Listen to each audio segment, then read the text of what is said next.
This is OpenAI's new cloud-based software engineering agent, the kind your CTO will call a force multiplier right before your team gets cut in half. It's called Codex, and it's the fourth time OpenAI has released a product with that name, launching it like nobody remembers they've been using it since 2021. It is powered by Codex 1, which is basically O3 with a nice user interface, bringing improved code quality and smarter reasoning specifically tailored for software engineering tasks. Think of it as a coworker who never sleeps, but also never works for free. Because in 2025, writing software isn't about understanding problems, it's about convincing a hallucinating robot to do it for you. But before you freak out and replace your entire backend team with an API key, here's what you need to know. Codex runs in an error-gapped environment. That means no internet, no sneaky curl commands, and definitely no talking to Stack Overflow. That's a big win for security, but also a slight L for flexibility. And it turns out, even with all the hype, OpenAI might have hit a wall. Despite 6 months of tuning, fine-tuning, and investor tuning, Codex 1 barely nudged past its December self. O3 scored 71.7% on SWE Bench Verified with Codex 1 with a heroic leap to 72.1%. That's a whole 0.4% improvement, just enough to beat Claude Sonnet 3.7 thinking, but not enough to call your mom about it. Turns out, scaling intelligence is hard and expensive. But even if it's not getting smarter by leaps, Codex is getting more dev-friendly. Each task runs in a sealed sandbox, preloaded with your entire codebase, and can be configured using an agents.md file placed in your repository. This file works similarly to readme.md and allows you to provide explicit instructions on how Codex should navigate your codebase and run tests. When used properly,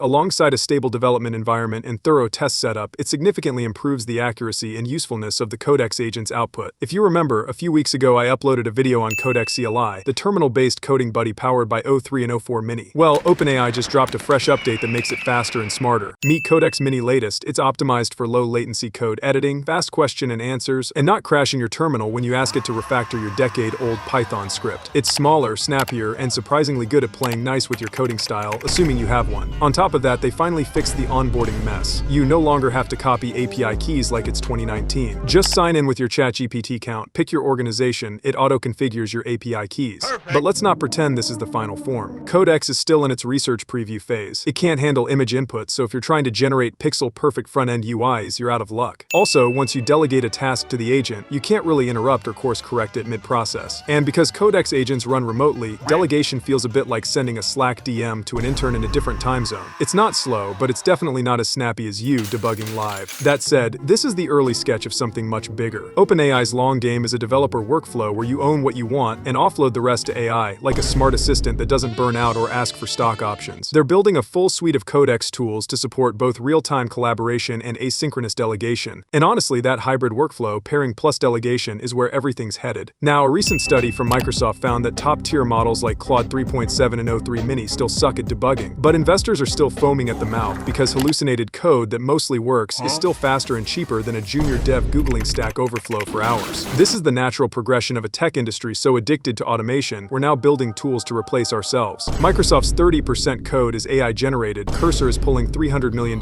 in revenue, and somewhere in an open floor office, junior devs are being outperformed by a $6 API call. But it's not evil, it's efficient. And maybe that's a good thing because the startup saved money, the investor smiled, the code shipped. You get to build what actually matters. And here's the flip side, if you don't learn how to wield this tool, it will eventually replace you.